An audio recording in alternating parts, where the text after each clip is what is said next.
First medium size தக்காளி 2, அப்புறம் ஒரு பெரிய வெங்காயம், அடுத்து பட்டை, கிராம்பு, பெருஞ்சீரகம், பிரிஞ்சி இலை, அப்புறம் அரிசி நல்லா கழுவிட்டு அது கூட கொஞ்சம் நெய் சேர்த்துட்டு நல்லா மிக்ஸ் பண்ணிக்கோங்க. ஸ்டவ்வை பற்ற வச்சுட்டு அந்த குக்கர் வச்சுட்டு அப்புறம் 2 ஸ்பூன் எண்ணெயை ஊற்றணும். அடுத்து கரம் மசாலா பட்டை, இந்த பிரிஞ்சி இலை, பெருஞ்சீரகம், பட்டை, கிராம்பு இதெல்லாம் போட்டுக்கோங்க. அடுத்து வெங்காயம் போட்டுட்டு நல்லா கிண்டி விடணும்.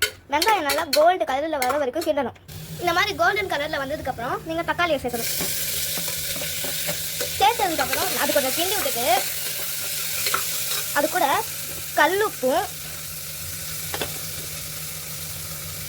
கல்லுப்பும் மஞ்சத்தூள் கொஞ்சம் சேர்த்தா அடி பிடிக்காது, தக்காளியும் நல்லா சீக்கிரமாக வதங்கும்.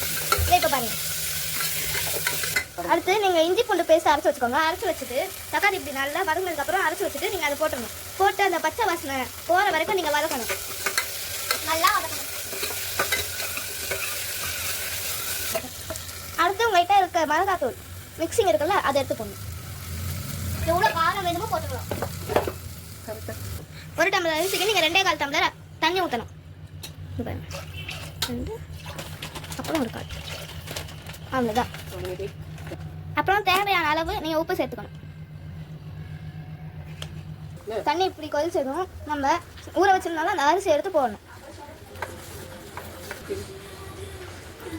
அப்புறம் அனலை குறைச்சி வச்சுட்டு நம்ம மூடி வச்சிடணும்.